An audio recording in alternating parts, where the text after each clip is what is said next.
We structure our lives to the beat of society's clock, but each of us has a basic daily rhythm, a natural 24-hour cycle that controls our bodies. The biological clock usually ticks silently, governing the routine events of the day, but it wasn't built to cope with air travel. Before takeoff, all the body's systems worked together in a reliable routine. We felt hungry at noon and sleepy at night. But the biological clock can't be reset like changing a wristwatch in a new time zone. Glands stubbornly continue with their familiar patterns. As new daily routines clash with old internal cycles, we suffer days of tiredness and disorientation. It's a kind of chemical warfare known as jet lag.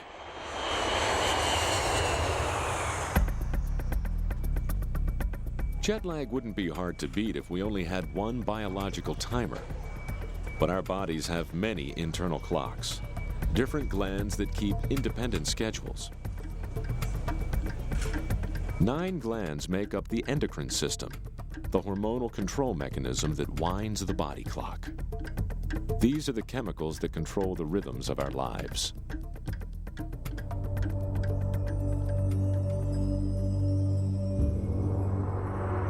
So far, scientists have identified more than 100 different hormones. In crystal form, they are strangely beautiful.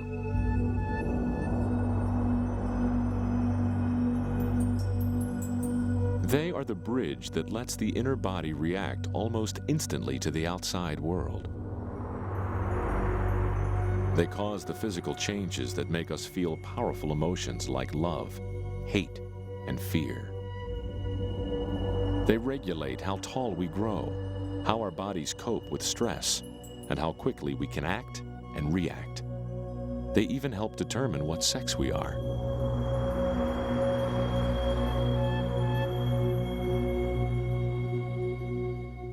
Hormones operate a little like our nervous system. Here, electrical signals flash along narrow pathways to and from the brain.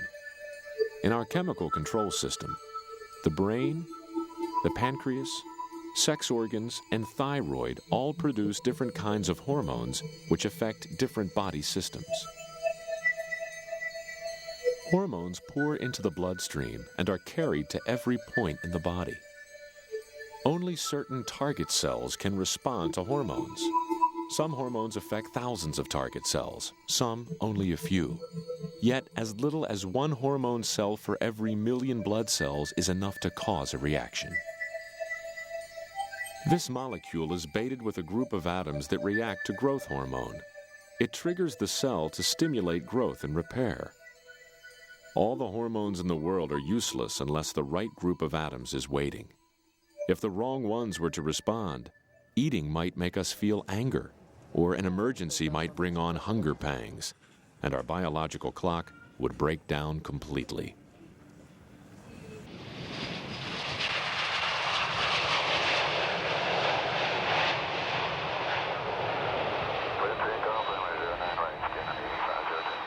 The biological masterpiece that keeps our glands running smoothly lies deep inside the brain in a region called the hypothalamus.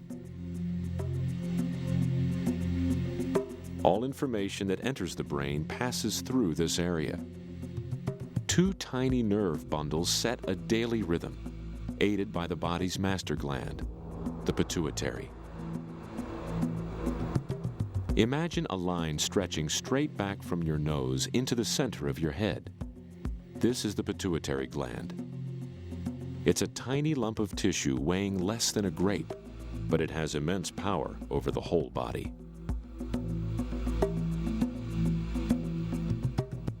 It releases half a dozen different hormones which directly control our daily and yearly cycles. And this master gland earns its name by triggering other glands lower in the body. Its chemical instructions tell these glands to produce their own hormones.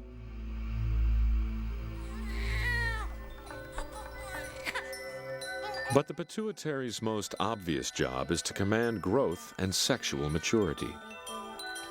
It produces large amounts of growth hormone, which makes children develop by lengthening their bones and muscles. As a child's bones reach maturity, an alarm rings on the body clock. The brain instructs the pituitary to move into a new phase. It releases a torrent of hormones that mark the profound changes of puberty. It takes about 7 years to make the transition from child to full-grown adult. It's a time of enormous changes, rapid growth, and high emotion. It's this sudden surge in hormones that makes reproduction possible. The pituitary stimulates the sex organs to produce testosterone and estrogen. They control development of breasts, body hair, and sex organs.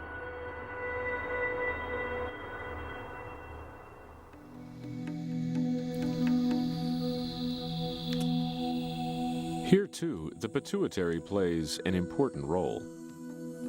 It initiates the sex drive and prepares the ground for fertilization and conception in both sexes. In women, it triggers egg release and ripens eggs for future months. In men, it controls sperm production, which can swell up to 1 million sperm a day.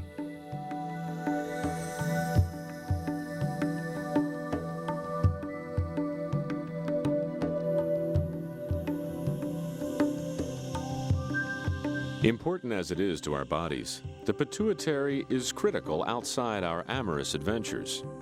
It's the gland that helps keep our bodies running on a reliable daily schedule.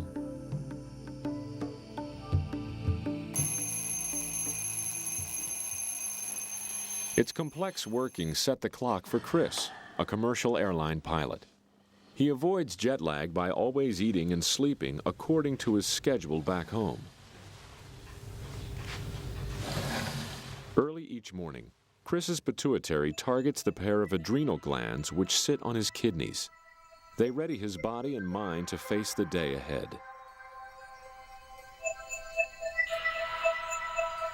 Hidden under a layer of fat, the adrenal is actually 2 different glands, one inside the other. The outer layer starts off the daily cycle of hormones with cortisol.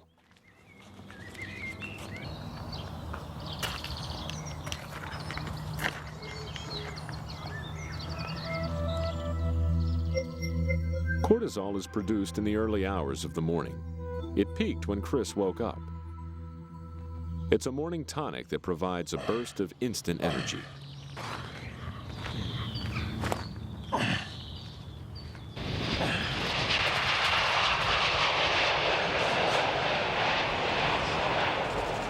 Sometimes, cortisol's 24-hour rhythm works against us. When we travel, it keeps to its old routine for several days. And the older you get, the harder it is for your glands to adjust to the new time zone. So overcoming jet lag isn't just a question of catching up on sleep.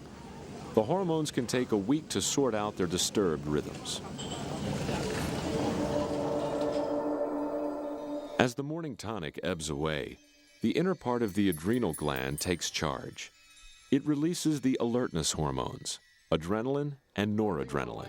26 left at Gatwick on a seaford departure. The first block altitude is 3,000 feet. Sure. The aids are set as required. Runway's dry, the weather's good. For Chris, flying a plane can be stressful. He relies on the adrenal hormones to keep his mind and body ready for action. A sudden threat causes these hormones to rise dramatically, even when the disaster is in a flight simulator. We'll stop for any major problem up to 80 knots. Above 80 knots and up to V1, which is 125, we'll stop only for any fire warning, engine failure with at least... Adrenaline makes us afraid, and noradrenaline makes us angry. They are produced together, so we can experience fear and anger at the same time. When we sense danger, the brain sends nerve signals directly to the adrenal gland, triggering an instant surge of these anger and fear hormones. These simple chemicals are almost identical. Just one atom separates fear from anger. Molecules of both hormones course through our veins whenever we are awake. Flaps. 15 required, gated, indicated. Packs. Their levels soar when we're under stress. Whatever problems the flight simulator may throw at them, these hormones will help Chris and his co-pilot cope.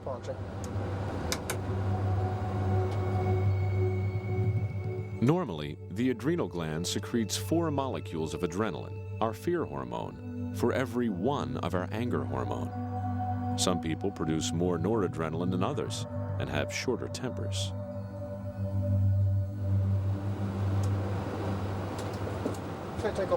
The anger hormone also has a positive side. Noradrenaline keeps us alert and helps us concentrate.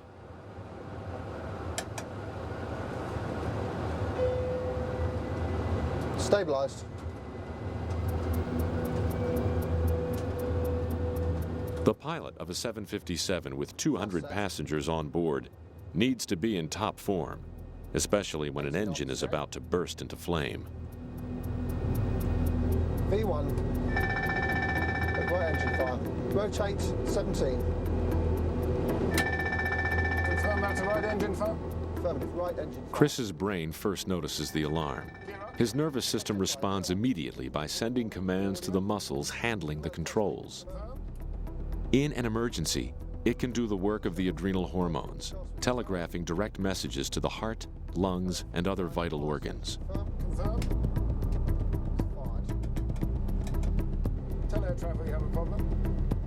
Additional fear and anger hormones pour into the bloodstream, causing more physical changes. Chris's pupils dilate, improving his eyesight.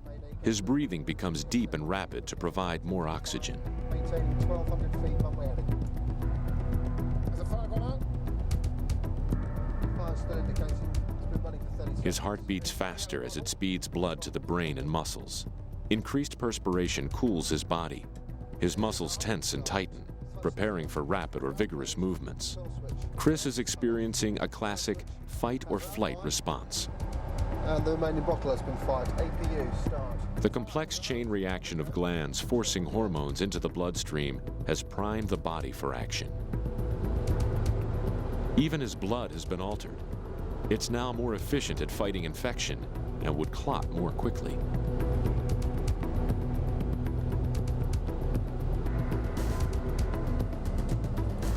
$50, $30, $20.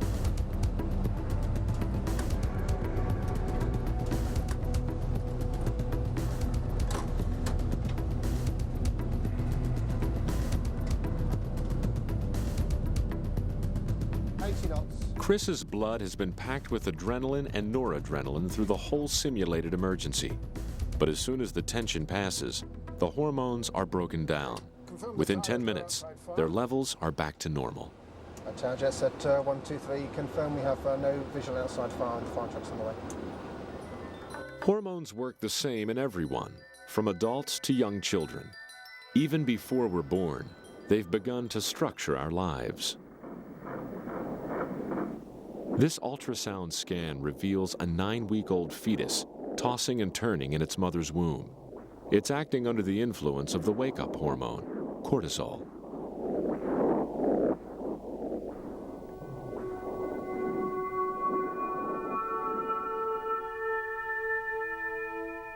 Hormones sculpt our most basic characteristics.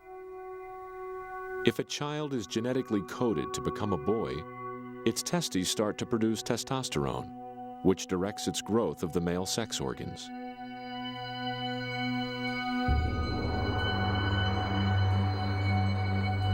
Without testosterone, the genitals would develop into female sex organs, and every fetus would become a girl. Everyone would be female.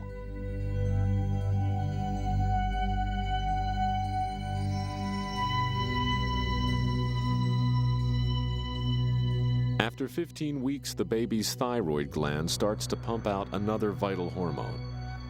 Thyroxine makes sure that all the child's organs are growing at the proper rate. In very young children, thyroxine controls the growth of nerve cells. In all of us, it has another task. It sets the rate at which we turn food into body tissue.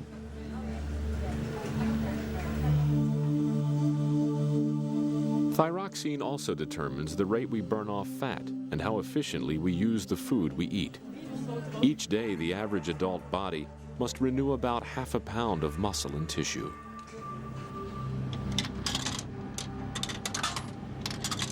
During their 4 hours in the simulator, the pilots used a lot more energy than usual. Stress and excitement wear out body cells rapidly. Good. So Brunei... Now that the emergency is over, their energy must be replaced. Their bodies demand food and liquid to repair the damage. They feel thirsty and hungry. Yeah. Overall, the detail went very well. Just 2 points I want to comment on, Chris. The brain feels the greatest strain. It's fueled by a form of sugar dissolved in the bloodstream called glucose. It's the call for flight level change before... Glucose is the only form of food the brain can use. When it runs low, the brain cells starve, and we feel tired and faint.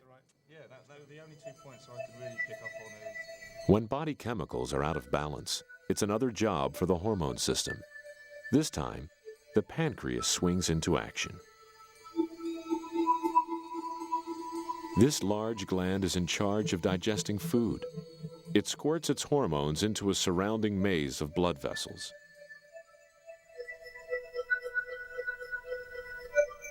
The pancreas sends instructions to the liver.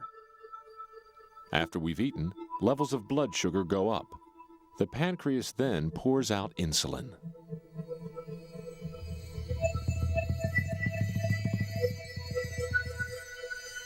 It instructs the liver to remove sugar from the blood and store it until needed. Between meals, the blood sugar falls. The pancreas turns down the insulin supply and steps up the flow of a second hormone, glucagon. It's virtually the opposite of insulin.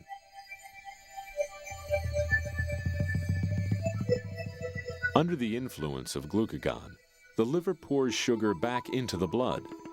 Glucagon is a far smaller molecule than insulin, but it's just as active. These two hormones balance each other on the end of a chemical seesaw. Together, they regulate the amount of glucose in the blood.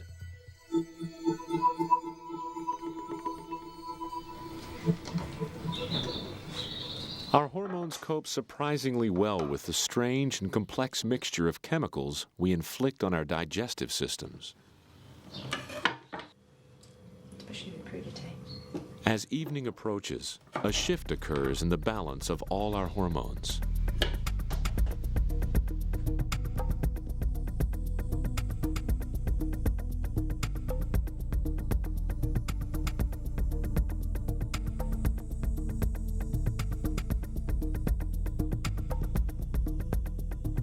Our biological clock controls some of these changes, but others are products of our inclinations and habits.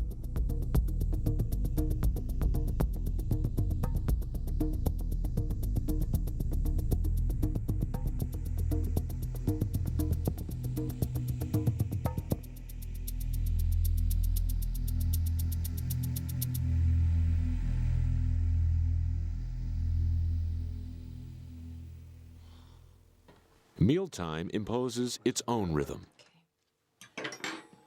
So how was your day? While thyroxine controls the rate at which we burn energy, insulin follows the level of sugar in the blood. It rises after a meal, then falls gradually.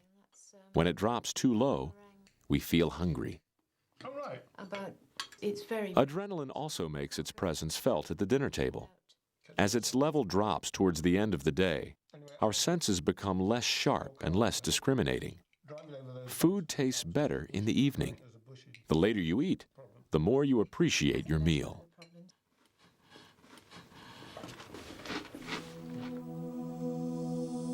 With less adrenaline in our systems, we start to feel sleepy and ready for bed. But the transition from fully awake to drowsiness takes time. The levels of hormones in Chris's bloodstream gradually change, instructing his organs and systems to prepare for the night phase of his 24-hour cycle. Growth hormone pumps into Chris's blood an hour and a half after he's fallen asleep. It signals his cells to repair the wear and tear of the day.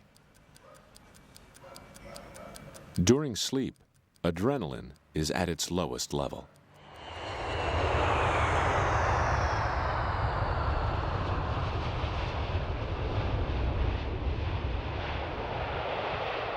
Another day, another plane load of passengers, another set of hormones trying to adjust to a new time zone.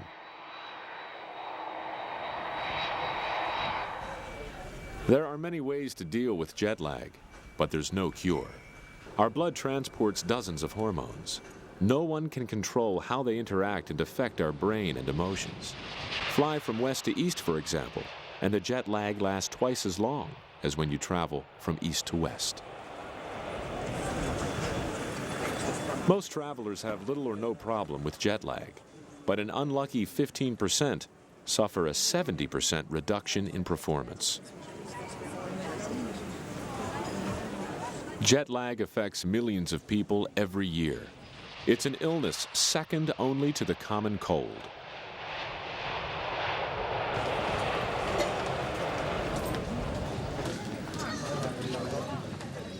Travel doesn't affect all our hormones. Some pulse to a slower rhythm, transporting vital supplies to every part of our bodies.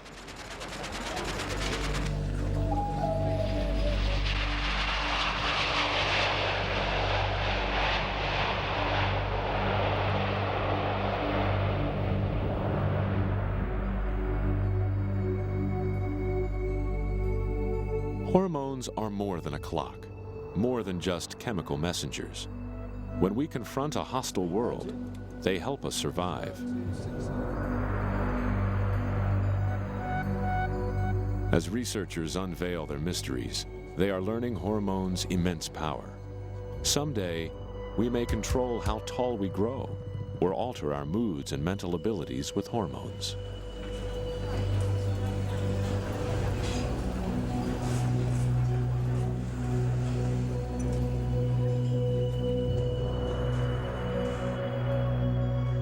No matter what the future holds, our hormones will always control our health and vitality. They are an integral part of the most complex system we know, the living body.